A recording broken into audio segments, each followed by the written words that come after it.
Welcome back to a new video guys. Last വീഡിയോയുടെ continuation ആണ്. Last വീഡിയോയുടെ അകത്ത് നമ്മളൊരു 25K USDയുടെ ഒരു ഫണ്ടിങ് ചലഞ്ച് സ്റ്റാർട്ട് ചെയ്തിട്ടുണ്ടായിരുന്നു. ആൻഡ് അതിൻ്റെ കറണ്ട് സ്റ്റേറ്റ് എന്താണ്, ഏതൊക്കെ ട്രേഡ്സ് ആണ് എടുത്തിട്ടുള്ളത്, റിമൈനിങ് ഒബ്ജക്റ്റീവ്സ് ഏതൊക്കെയാണ്, ഈ ഒരു കാര്യങ്ങളാണ് ഈ ഒരു വീഡിയോയുടെ അകത്ത് നോക്കാൻ പോകുന്നത്. ലാസ്റ്റ് വീഡിയോ ചെയ്യുന്ന സമയത്ത് നമ്മൾ ഓൾമോസ്റ്റ് ഒരു ക്ലോസ് ടു 1% അപ്പായിരുന്നു. ഇന്നത്തേക്ക് നോക്കുവാണെങ്കിൽ ഓൾമോസ്റ്റ് ഒരു 5.6% അപ്പാണ്. 25K അക്കൗണ്ടാണ്. ടാർഗറ്റ് പറഞ്ഞാൽ 8% ആണ്. $2,000 ആണ് ടാർഗറ്റ്. ഫേസ് 1 ടാർഗറ്റ് പറഞ്ഞത്. കറൻ്റ്ലി ഒരു 5.6%ൻ്റെ പ്രോഫിറ്റ് കറൻ്റ്ലി ഒബ്റ്റെയിൻ ചെയ്തിട്ടുണ്ട്. ഏതൊക്കെ ട്രേഡ്സ് ആണ് എടുത്തിട്ടുള്ളത് ആ ഒരു കാര്യം നോക്കാം. ഇനി ചലഞ്ച് പാസ് ചെയ്യാൻ വേണ്ടിയിട്ട് ഓൾമോസ്റ്റ് ഒരു 2.5% ആണ് ചലഞ്ച് പാസ് ചെയ്യാൻ വേണ്ടിയിട്ട് വേണ്ടത്. അതുപോലെ തന്നെ ഈ ഒരു വീക്ക് കംപ്ലീറ്റ് ആയിട്ടുണ്ട്. നമ്മൾ ഈ ഒരു വീക്കായിരുന്നു സ്റ്റാർട്ട് ചെയ്തിട്ടുണ്ടായിരുന്നു. എനിക്ക് തോന്നുന്നു ചൊവ്വാഴ്ച ആയിരുന്നു 24th ഫസ്റ്റ് ട്രേഡ് എക്സിക്യൂട്ട് ചെയ്തിട്ടുണ്ടായിരുന്നു. ആൻഡ് ആ ഒരു 2 ട്രേഡ്സ് ആയിരുന്നു നമ്മൾ പറഞ്ഞിട്ടുണ്ടായിരുന്നു. ഓക്കെ, അതിന് ശേഷം ഏതൊക്കെ ട്രേഡ്സ് എടുത്തു, അതെങ്ങനെയാണ് വർക്കൗട്ട് ചെയ്തിട്ടുള്ളത് ആ ഒരു കാര്യങ്ങൾ നോക്കാം. ആൻഡ് ഇവിടുത്തെ ജേണൽ നോക്കുവാണെങ്കിൽ നമ്മളിപ്പോൾ ടോട്ടൽ ഒരു 4 ട്രേഡ്സ് ആണ് എടുത്തിട്ടുള്ളത്. ഫസ്റ്റ് 2 ട്രേഡ്സ് നമ്മൾ പറഞ്ഞിട്ടുണ്ടായിരുന്നു. ഫസ്റ്റ് ട്രേഡ് ഒരു ചെറിയ ലോസിലായിരുന്നു എക്സിറ്റ് ചെയ്തിട്ടുണ്ടായിരുന്നത്. And second trade close to ഒരു 1% പ്ലസ് അപ്പായിരുന്നു. ആൻഡ് അതിനുശേഷം നമ്മൾ എടുത്തിട്ടുണ്ടായിരുന്നത് 2 ട്രേഡ്സ് ആണ്. രണ്ടും USD CHFലാണ് എടുത്തിട്ടുണ്ടായിരുന്നത്. ആൻഡ് അതുപോലെ തന്നെ രണ്ടും സെയിം വ്യൂവിൻ്റെ ബേസിലാണ് എടുത്തിട്ടുണ്ടായിരുന്നത്. ഓക്കെ, ഏതൊക്കെ ദിവസമാണ് ആ ഒരു ട്രേഡ് എടുത്തിട്ടുള്ളത് ആൻഡ് എങ്ങനെയാണ് ആ ഒരു ട്രേഡ് പ്ലേ ഔട്ട് ചെയ്തിട്ടുള്ളത് ആ ഒരു കാര്യങ്ങൾ നമുക്ക് നോക്കാം. ഓക്കെ, രണ്ട് ട്രേഡും എടുത്തിട്ടുള്ളത് വ്യാഴാഴ്ചയായിരുന്നു. ഒരു ട്രേഡ് USD CHFൽ രണ്ടും ഷോർട്ടായിരുന്നു. ഒന്ന് വ്യാഴാഴ്ച തന്നെ എക്സിറ്റ് ചെയ്തിട്ടുണ്ടായിരുന്നു. നെക്സ്റ്റ് വൺ ഒരു 1 ഡേ ഒരു ഓവർനൈറ്റ് ഹോൾഡ് ചെയ്തിട്ട് എടുത്തിട്ടുണ്ടായിരുന്ന ഒരു ട്രേഡായിരുന്നു. ഏതൊക്കെയാണ് ആ ഒരു ട്രേഡ്സ് നമുക്ക് നോക്കാം. ഓക്കെ, അപ്പോൾ ആ ഒരു ട്രേഡ് നോക്കുവാണെങ്കിൽ ഫസ്റ്റ് 2 ട്രേഡ്സ് നമ്മൾ പറഞ്ഞായിരുന്നു. അത് ഒന്ന് USD CHFലായിരുന്നു. ഒരു സ്മോൾ ലോസിലായിരുന്നു എക്സിറ്റ് ചെയ്തിട്ടുണ്ടായിരുന്നത്. ആൻഡ് സെക്കൻഡ് ട്രേഡ് വന്നിട്ട് EURUSD ലോങ് ആയിരുന്നു. ഇത് ലാസ്റ്റ് വീഡിയോയുടെ നമ്മൾ പ്രോപ്പറായിട്ട് ഡിസ്കസ് ചെയ്തായിരുന്നു. ആൻഡ് സെക്കൻഡ് ട്രേഡ് വന്നിട്ട് USD CHFൽ എടുത്തിട്ടുണ്ടായിരുന്ന ഒരു ഷോർട്ട് ട്രേഡ് ആയിരുന്നു. ലണ്ടൻ സെഷൻ്റെ അകത്തായിരുന്നു അത് എക്സിക്യൂട്ട് ചെയ്തിട്ടുണ്ടായിരുന്നത്. ഓൾമോസ്റ്റ് ഒരു 1:2 അതിൻ്റെ അകത്ത് കിട്ടിയിട്ടുണ്ട്. ആൻഡ് നെക്സ്റ്റ് ട്രേഡും അഗെയിൻ USD CHF തന്നെയായിരുന്നു. ആൻഡ് ആ ഒരു ട്രേഡ് എടുക്കാനുള്ള റീസൺസ്, അതിൻ്റെ ബയേഴ്സ് എന്തൊക്കെയായിരുന്നു, ആൻഡ് എവിടെയാണ് എൻട്രി എടുത്തിട്ടുള്ളത് ആ ഒരു കാര്യം നോക്കാം. ഓക്കെ, നമ്മുടെ ട്രേഡിംഗ് വ്യൂലോട്ട് പോവാം.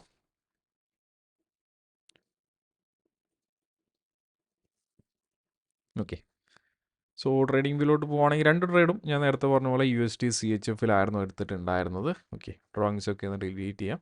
ആൻഡ് USD CHFൻ്റെ ഒരു ഹൈ ടൈം ഫ്രെയിം വ്യൂ നമുക്ക് നോക്കാം. CHF കറൻ്റ്ലി നോക്കുവാണെങ്കിൽ ഇവിടെ ഒരു നല്ലൊരു ഓർഡർ ബ്ലോക്ക് കിടപ്പുണ്ട്. ഒരു ഫെയർ വാല്യൂ ഗ്യാപ്പ്, ഒരു parish weekly fair value gap കിടപ്പുണ്ട്. മിറ്റിഗേറ്റ് ചെയ്തിട്ടുണ്ട് internal range liquidity. And next ഒരു റൺ എക്സ്പെക്ട് ചെയ്യുന്നത് ഇവിടെ കാണുന്ന ഈ ഒരു സെൽ സൈഡ് ലിക്വിഡിറ്റിയിലോട്ടാണ് നെക്സ്റ്റ് ഒരു റൺ എക്സ്പെക്ട് ചെയ്യണത്. അപ്പോൾ വ്യൂ പാരിഷ് ആയിരുന്നു, കംപ്ലീറ്റ്ലി പാരിഷ് ആയിരുന്നു ഈ ഒരു വ്യൂസ് വരണത്. ഓക്കെ, ആൻഡ് ട്രേഡ്സ് നോക്കാം. 4 അവർ നോക്കുവാണെങ്കിൽ വ്യാഴാഴ്ചയായിരുന്നു 2 ട്രേഡ്സും എക്സിക്യൂട്ട് ചെയ്തിട്ടുള്ളത്. ആൻഡ് സെക്കൻഡ് ട്രേഡ് ഞാൻ നേരത്തെ പറഞ്ഞ പോലെ ഇന്നായിരുന്നു എക്സിറ്റ് ചെയ്തിട്ടുണ്ടായിരുന്നത്. ഓക്കെ, 4 അവർ നമ്മൾ ക്ലീൻ ആയിട്ട് നോക്കുവാണെങ്കിൽ മൺഡേ നല്ലൊരു ഓർഡർ ബ്ലോക്ക് 4 അവറിലൊരു ഓർഡർ ബ്ലോക്ക് ഫോം ആയിട്ടായിരുന്നു. ഇത് നമ്മുടെ വീക്ക്ലി ബാരിഷ് ഫെയർ വാല്യൂ ഗ്യാപ്പാണ്. ആൻഡ് ഇവിടെ നോക്കുവാണെങ്കിൽ പ്രീവിയസ് ഡേ ഹൈ ഒക്കെ സ്വീപ്പ് ചെയ്തിട്ട് ചെറിയൊരു സ്ട്രക്ചർ ഷിഫ്റ്റ് നമുക്ക് ഇവിടെ കാണാം. ആ ഒരു സമയത്ത് ഇവിടെ ഒരു ബാരിഷ് ഓർഡർ ബ്ലോക്ക് ക്രിയേറ്റ് ചെയ്തിട്ടുണ്ടായിരുന്നു. ആ ഒരു ബാരിഷ് ഓർഡർ ബ്ലോക്ക് എന്ന് പറഞ്ഞു കഴിഞ്ഞാൽ ഈ ഒരു ബുള്ളിഷ് ക്യാൻഡിലാണ് ആ ഒരു ബാരിഷ് ഓർഡർ ബ്ലോക്ക് ആയിട്ട് വരണത്. ആ ഒരു സമയത്തായിരുന്നു ട്രേഡ് എക്സിക്യൂട്ട് ചെയ്തിട്ടുണ്ടായിരുന്നു. ആൻഡ് ആ ഒരു ട്രേഡ്സിൻ്റെ ഡീറ്റെയിൽ നമുക്ക് നമ്മുടെ ട്രേഡ് ലോക്കറിലോട്ട് പോയിട്ട് നോക്കാം. ട്രേഡ് ലോക്കർ പ്ലാറ്റ്ഫോം യൂസ് ചെയ്തിട്ടാണ് ഈ ഒരു GFTയുടെ ഈ ഒരു ഫണ്ടഡ് അക്കൗണ്ട് ട്രേഡ് ചെയ്യണത്. And closed positions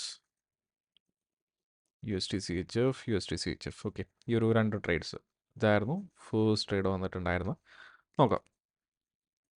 first trade execute ചെയ്തിട്ടുണ്ടായിരുന്നു. നമുക്ക് കാണാം നമ്മുടെ 4 അവർ ഓർഡർ ബ്ലോക്ക് എന്ത് ചെയ്തു, പ്രൈസ് സ്ട്രോങ് ആയിട്ട് വന്നിട്ട് മിറ്റിഗേറ്റ് ചെയ്ത് നമുക്ക് കാണാം. ഈ ഒരു ഏരിയയിൽ വെച്ചിട്ട് മിറ്റിഗേറ്റ് ചെയ്തിട്ടുണ്ട്.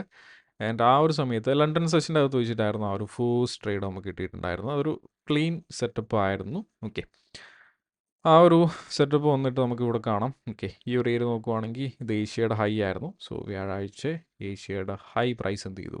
സ്വീപ്പ് ചെയ്തു. സ്വീപ്പ് ചെയ്തതിന് ശേഷം ഇവിടെ ഒരു സ്ട്രോങ് ആയിട്ടുള്ളൊരു മൂവ്മെൻറ്റ് കാണാം. സോ അതിനുള്ള റീസൺ എന്ന് പറഞ്ഞു കഴിഞ്ഞാൽ കുറച്ച് ന്യൂസസ് കിടപ്പുണ്ടായിരുന്നു. ഓക്കെ, സോ ഇത് കലണ്ടറിലോട്ട് പോവുകയാണെങ്കിൽ കലണ്ടർ വ്യാഴാഴ്ച, അതായത് ഇന്നലെ വന്നിട്ടുള്ള ന്യൂസസ് നമുക്ക് നോക്കാം. സോ ഇന്നലെ നോക്കുവാണെങ്കിൽ തേഴ്സ്ഡേ ഒരു 1 PM നമ്മുടെ ലണ്ടൻ സെഷൻ്റെ അകത്ത് CHF-ൽ 2 ന്യൂസസ് ഉണ്ടായിരുന്നു. SNB മൊണറ്ററി പോളിസി അസസ്മെൻറ്റ്, പിന്നെ SNB പോളിസി റേറ്റ്. ആ ഒരു സമയത്ത് പ്രൈസിൽ എന്ത് കിടപ്പുണ്ടായിരുന്നു? നല്ലൊരു വോൾട്ടൈലിറ്റി പ്രൈസിലോട്ട് വന്നു. ആ ഒരു സമയത്ത് ഇവിടെ ഒരു ഏഷ്യയുടെ ഹൈ എടുത്തു. ഏഷ്യയുടെ ഹൈ എടുത്തതിന് ശേഷം നല്ലൊരു ലിക്വിഡിറ്റി സ്വീപ്പ് ഇവിടെ കിട്ടി. ഓക്കെ, അപ്പോൾ ആ ഒരു സമയത്ത് ഇവിടെ നല്ലൊരു ഫെയർ വാലി ഗ്യാപ്പ് ക്രിയേറ്റ് ചെയ്തിട്ടുണ്ടായിരുന്നു. ഓക്കെ, സോ ഞാൻ പിന്നെ റിയാക്ഷൻ ഒന്നും വെയിറ്റ് ചെയ്തില്ല. ആൻഡ് ഈ ഒരു ഫെയർ വാലി ഗ്യാപ്പിൻ്റെ അകത്തൊരു സെൽ എൻട്രി അങ്ങ് പ്ലേസ് ചെയ്ത് വെച്ചു. ഓക്കെ, ഒരു ഷോർട്ട് എൻട്രി അവിടെ ഒരു ലിമിറ്റ് ഓർഡർ ആയിട്ട് പ്ലേസ് ചെയ്ത് വെച്ചു. ആൻഡ് സ്റ്റോപ്പ് ലോസ് ഒരു 15 pips ആയിരുന്നു.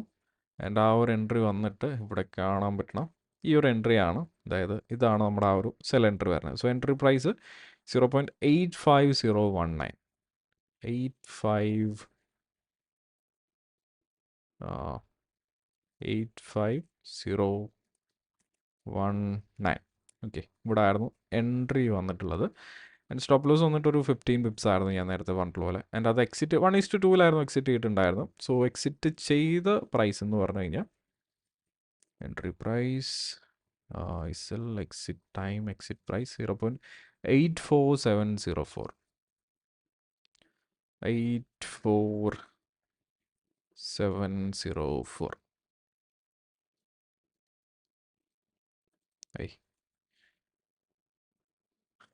ചെറിയൊരു മിസ്റ്റേക്ക് വന്നിട്ടുണ്ട്. ഓക്കെ, സോ എൻട്രി എടുത്തിട്ടുണ്ടായിരുന്നത് ഈ ഒരു പ്രൈസ് റേഞ്ച് ആയിരുന്നു. സോ എൻട്രി പ്രൈസ് വന്നിട്ട് ഇവിടെ entry 85019, 85019, 85019. Okay, 5019.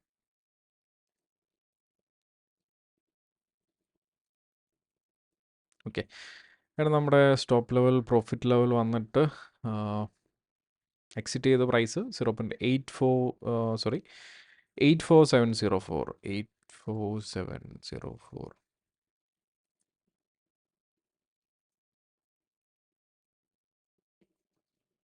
I 84 exit price 84704, 84704, 847. ഇത് കറക്റ്റായിട്ടല്ലല്ലോ കാണിക്കണത്. ഫൂസറിൽ ഇതായിരുന്നു. ഓക്കെ, ഓൾമോസ്റ്റ് ഒരു 1:2 ആ റേഞ്ചിലായിരുന്നു എക്സിറ്റ് ചെയ്തിട്ടുണ്ടായിരുന്നു. ഓക്കെ, അതിൻ്റെ ഡീറ്റെയിൽസ് ഫേസ്റ്റ് ഷോട്ടിൻ്റെ ഡീറ്റെയിൽസ് ഇവിടെ കിടപ്പുണ്ട്.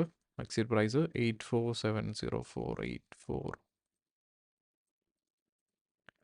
84704.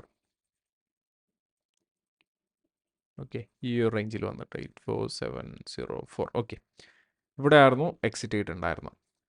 സിമ്പിൾ ട്രേഡ് ആയിരുന്നു. സോ ഇത് 1:2 എക്സിറ്റ് ചെയ്യാനുള്ള റീസൺ, ഓക്കെ, ഞാൻ നോർമലി ഹോൾഡ് ചെയ്യാൻ നമുക്ക് ഈ ഒരു സ്വിംഗ് ലോവർ ഹോൾഡ് ചെയ്യായിരുന്നു.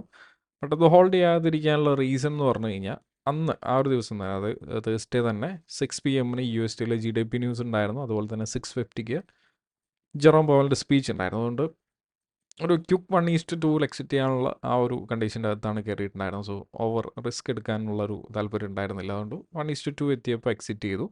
ആൻഡ് അതിൻ്റെ അകത്ത് പ്രോഫിറ്റ് നോക്കുവാണെങ്കിൽ ഓൾമോസ്റ്റ് ഒരു $609 പ്രോഫിറ്റാണ് ജനറേറ്റ് ചെയ്തിട്ടുള്ളത്. അതൊരു മോർ ദാൻ 2% എന്ന് പറയാം.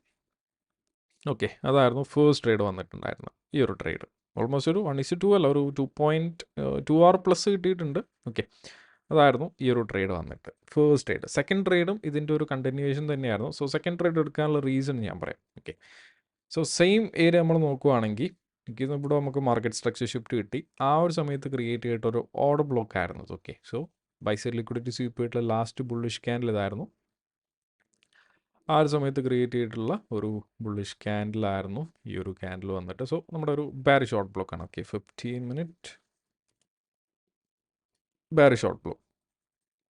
സോ സെയിം ഡേ ന്യൂയോർക്ക് സെഷൻ്റെ അകത്തോട്ട് വന്നപ്പോൾ നമുക്ക് ഇവിടെ ഒരു സ്ട്രോങ് ആയിട്ടുള്ളൊരു റിജക്ഷൻ കാണാം. ഓക്കെ, ഇവിടെ എനിക്ക് എൻട്രി എടുക്കാൻ പറ്റിയില്ല, കാരണം ഞാൻ ആ ഒരു സമയത്ത് മാർക്കറ്റിൽ ഉണ്ടായിരുന്നില്ല. ഓക്കെ, ഞാൻ എൻട്രി എടുത്തിട്ടുണ്ടായിരുന്നു ഓൾമോസ്റ്റ് ഈ ഒരു ഏരിയയിൽ വെച്ചിട്ടായിരുന്നു. ഈ ഒരു ഏരിയയിൽ വെച്ചെന്ന് പറഞ്ഞു കഴിഞ്ഞാൽ കറക്റ്റ് പ്രൈസ് പറയുകയാണെങ്കിൽ 84762 84762 അതായത് ഈ ഒരു ക്യാൻഡലിൻ്റെ ഓൾമോസ്റ്റ് ഈ ഒരു ക്യാൻഡലിൻ്റെ ക്ലോസ് എന്ന് പറയും. ഓക്കെ, സ്റ്റോപ്പ് ലോസ് ഞാൻ ഒരു 25 പിപ്സ് ആയിരുന്നു. 1 ലോട്ട് എടുത്തിട്ട് കറക്റ്റ് ഒരു 25 പിപ്സ് വെച്ചു, അതായത് 1% റിസ്ക് വെച്ചു, 25 പിപ്സ്. ആൻഡ് ഇതിൻ്റെ ടാർഗറ്റ് വന്നിട്ട് അച്ചീവ് ആയിട്ടുള്ളത് ഇന്നാണ്. ഓക്കെ, ഇത് എക്സിറ്റ് ചെയ്തിട്ടുള്ള പ്രൈസ് എന്ന് പറഞ്ഞു കഴിഞ്ഞാൽ ഇതും 1:2 ആയിരുന്നു. ഞാൻ ഓവറായിട്ട് ഹോൾഡ് ചെയ്തിട്ടില്ല. സോ ഇത് എക്സിറ്റ് ചെയ്തിട്ടുള്ള പ്രൈസ് എൻട്രി എക്സിറ്റ് 84278 84278. ഓക്കെ, ഇവിടെ ആയിരുന്നു എക്സിറ്റ് ചെയ്യണം. ഇതൊരു അത്യാവശ്യം പേഷ്യൻസ് ടെസ്റ്റ് ചെയ്തൊരു ട്രേഡായിരുന്നു. സോ എൻ്റർ ചെയ്തതിന് ശേഷം നമുക്ക് കാണാം നല്ല രീതിയിൽ താഴോട്ട് പോയിട്ടുണ്ട്. അതിനുശേഷം പ്രൈസ് എന്ത് ചെയ്തു? സോ മോർണിംഗ് ആയപ്പോൾ ഏഷ്യ സെഷൻ പ്രൈസ് നേരെ മുകളിലോട്ട് പോയി. ആൻഡ് ലണ്ടൻ ഓപ്പൺ ചെയ്തപ്പോൾ പ്രൈസ് സഡൻ ആയിട്ട് മുകളിലോട്ട് പോയി. ആൻഡ് പെട്ടെന്ന് പ്രൈസ് ഇടുന്നു, പെട്ടെന്ന് ഒരു സെല്ലിംഗ് മൊമെൻ്റ് സ്റ്റാർട്ട് ചെയ്തു. പിന്നെ ഞാൻ ഒന്നും എന്താ പറയുക, സ്റ്റോപ്പ് ലോസും കാര്യങ്ങളൊന്നും ചേഞ്ച് ചെയ്യാനൊന്നും പോയില്ല. ഓക്കെ, ദെൻ ഈ ഒരു പുഷ് കിട്ടിയപ്പോൾ ദെൻ സ്റ്റോപ്പ് ലോസ് എടുത്തിട്ട് ഈ ഒരു രീതിയിൽ വെച്ചായിരുന്നു. ദെൻ പിന്നെ അത് ഹോൾഡ് ചെയ്തു. ഓക്കെ, 1:2. അതുപോലെ തന്നെ ഇന്ന് 6 PM ന്യൂസ് ഉണ്ടായിരുന്നു. സോ 6 PM ഇവിടെ ഓക്കെ, USDയിൽ core P C price index month on month ഉണ്ടായിരുന്നു. ഓക്കെ, ആ ഒരു സമയത്ത് ഞാൻ ഹോൾഡ് ചെയ്തിട്ടുണ്ടായിരുന്നു, എക്സിറ്റ് ചെയ്തിട്ടില്ല. ഓക്കെ, അപ്പോൾ ആ ഒരു സമയത്തുള്ള ഒരു പുഷാണ് ഈ കാണാൻ പറ്റുന്നത്. എൻ്റെ ആ ഒരു സമയത്തായിരുന്നു എക്സിറ്റ് ചെയ്തിട്ടുണ്ടായിരുന്നു. ഓൾമോസ്റ്റ് ഒരു 6:15 ഇടയിൽ 6 to 6:15 ന്യൂസ് റിലീസിന് ശേഷം ഒരു 5 മിനിറ്റ്സ് അല്ലെങ്കിൽ ഒരു 10 മിനിറ്റ്സ് ഹോൾഡ് ചെയ്തതിന് ശേഷമാണ് എക്സിറ്റ് ചെയ്തിട്ടുള്ളത്. അപ്പോൾ ഈ ഒരു 2 ട്രേഡ്സ് ആണ് നമ്മൾ ലാസ്റ്റ് വീഡിയോയിൽ പറഞ്ഞിട്ടുള്ള ട്രേഡ്സിന് ശേഷം എടുത്തിട്ടുണ്ടായിരുന്നത്. സോ ഫസ്റ്റ് ട്രേഡ് ഇതായിരുന്നു. രണ്ടും സെയിം വ്യൂവിൻ്റെ ബേസിലാണ് എടുത്തിട്ടുള്ളത്. ഓക്കെ, സോ ഫസ്റ്റ് ട്രേഡ് ഇവിടെ എക്സിറ്റ് ചെയ്തു. ആൻഡ് സെക്കൻഡ് ട്രേഡ് ഈ ഒരു ഏരിയയിലായിട്ട് എക്സിറ്റ് ചെയ്തു. ഓക്കെ, സോ ടോട്ടൽ നോക്കുവാണെങ്കിൽ ഞാൻ നേരത്തെ പറഞ്ഞിട്ടുള്ള പോലെ തന്നെ ഓൾമോസ്റ്റ് ഒരു 1410 $1410 പ്രോഫിറ്റാണ് ജനറേറ്റ് ചെയ്തിട്ടുള്ളത്. ക്ലോസ് ടു ഒരു 5.6% ആണ് കിട്ടിയിട്ടുള്ളത്. ഓക്കെ, അപ്പോൾ ഒരു 3 ട്രേഡ്സ് സ്ട്രീക്ക് കിട്ടിയിട്ടുണ്ട്. ബട്ട് 3 ട്രേഡ്സ് സ്ട്രീക്ക് കിട്ടിക്കഴിഞ്ഞാൽ ഈ ഒരു സ്ട്രീക്ക് വന്നാലുള്ള പ്രശ്നം, അതായത് വിന്നിങ് സ്ട്രീക്ക് വന്നാലുള്ള പ്രശ്നം എന്താണെന്ന് വെച്ച് കഴിഞ്ഞാൽ അതേപോലെ ലോസിങ് സ്ട്രീക്കും വരും. ഓക്കെ, അതായത് ഒരു 3 ട്രേഡ്സ് നമ്മൾ എടുത്തു, 3 trades back to back profit കിട്ടി, ഓവർ കോൺഫിഡൻസ് എന്തായാലും വരും. ഓക്കെ, സോ ഓവർ കോൺഫിഡൻസ് വന്നു കഴിഞ്ഞാൽ കുറച്ച് പ്രശ്നമാണ്. പിന്നെ നമ്മൾ ആ ഒരു പ്രീവിയസ് ട്രേഡ്സിൻ്റെ ആ ഒരു ഔട്ട്കം നമ്മുടെ നെക്സ്റ്റ് ട്രേഡിനെ ബാധിച്ചു തുടങ്ങും. ഓക്കെ, സോ അതുകൊണ്ട് ഇമോഷണലി സൈക്കോളജിക്കലി അതൊരു കുറച്ച് പ്രശ്നമാണ്. ബട്ട് സ്റ്റിൽ മാനേജ് ചെയ്യാൻ പറ്റുമെന്ന് വിചാരിക്കണം. സോ ഇനി ഓൾമോസ്റ്റ് ഒരു 2.5% അല്ലെങ്കിൽ ഒരു 2.4% പ്രോഫിറ്റ് ജനറേറ്റ് ചെയ്ത് കഴിഞ്ഞാൽ phase 1 പാസ് ചെയ്യാൻ പറ്റും. സോ നെക്സ്റ്റ് വീക്ക് പറ്റുന്നതാണ് വിചാരിക്കുന്നത്. ഓക്കെ, നല്ല ട്രേഡ്സ് കിട്ടിക്കഴിഞ്ഞാൽ എൻ്റർ ചെയ്യാം. ഓക്കെ, സോ അതുപോലെ തന്നെ നെക്സ്റ്റ് വീക്ക് നോക്കുവാണെങ്കിൽ നമ്മുടെ ന്യൂ മന്ത് ആണ്. അതുകൊണ്ട് വോൾട്ടൈലിറ്റി എന്തായാലും മാർക്കറ്റിലോട്ട് ഉണ്ടാവും. ആൻഡ് ഫ്രൈഡേ നമ്മുടെ നോൺ ഫാം എംപ്ലോയ്മെൻറ്റ് കിടപ്പുണ്ട്. അതുപോലെ തന്നെ തേഴ്സ്ഡേ നോക്കുവാണെങ്കിൽ CHF CPI ഉണ്ട്. So day before NFP normally വോൾട്ടൈലായിരിക്കും. അതുകൊണ്ട് ഞാൻ ഈ നെക്സ്റ്റ് വീക്ക് ഫോക്കസ് ചെയ്യണത് ഫസ്റ്റ് 3 days ആണ്, Monday, Tuesday, Wednesday. So Monday നോക്കുവാണെങ്കിൽ യൂറോയിൽ CPI കിടപ്പുണ്ട്. ആൻഡ് USDയിൽ നമ്മുടെ ജെറോം പവലിൻ്റെ സ്പീച്ച് കിടപ്പുണ്ട്. ആൻഡ് ട്യൂസ്ഡേ യൂറോയിൽ കുറച്ച് ന്യൂസസ് കിടപ്പുണ്ട്, CPI ഇൻഫ്ലേഷൻ റിലേറ്റഡ് ന്യൂസസ് കിടപ്പുണ്ട്. ആൻഡ് 7:30 USDയിൽ കുറച്ച് ന്യൂസസ് ഉണ്ട്. Wednesday ADP non farm employment change before NFP. So next week നല്ല രീതിയിൽ വോൾട്ടൈലായിരിക്കും. നോക്കാം. ഞാൻ അധികം ട്രേഡ്സൊന്നും നോക്കണില്ല, ജസ്റ്റ് നല്ലൊരു ട്രേഡ് കിട്ടിക്കഴിഞ്ഞാൽ പാസ്സാകുമായിരിക്കാം. ഓക്കെ, സോ നോക്കാം, എന്തായാലും നെക്സ്റ്റ് വീക്ക് നോക്കാം. അതുപോലെ തന്നെ നെക്സ്റ്റ് വീക്കിലോട്ടുള്ള അനാലിസിസ് ഞാൻ എന്തായാലും ഈ ഒരു സൺഡേ ഒരു ലൈവ് ആയിട്ട് ചെയ്യാൻ പ്ലാൻ ചെയ്യുന്നുണ്ട്. യൂട്യൂബിൽ തന്നെ ലൈവായിട്ട് ചെയ്യാൻ പ്ലാൻ ചെയ്യുന്നുണ്ട്. അപ്പോൾ ഇത്രയേ ഉള്ളൂ. അപ്പോൾ ഇതാണ് ആ ഒരു ചലഞ്ചിൻ്റെ അപ്ഡേറ്റ് വരുന്നത്. ഓക്കെ, അപ്പോൾ എനിക്ക് എന്തെങ്കിലും ഡൗട്ട്സ് കാര്യങ്ങളൊക്കെ ഉണ്ടെങ്കിൽ കമൻറ്റിൽ ചോദിക്കാം. ഓക്കെ, അപ്പോൾ ബാക്കി കാര്യങ്ങൾ നമുക്ക് നെക്സ്റ്റ് വീഡിയോയിൽ പറയാം. അപ്പോൾ ബൈ. സോ അതുപോലെ തന്നെ ചാനൽ സബ്സ്ക്രൈബ് ചെയ്യാത്തവരാണെങ്കിൽ ചാനൽ കൂടി ഒന്ന് സബ്സ്ക്രൈബ് ചെയ്യുക. ഓക്കെ, അപ്പോൾ അത്രയേ ഉള്ളൂ. നമുക്ക് നെക്സ്റ്റ് വീഡിയോയിൽ കാണാം.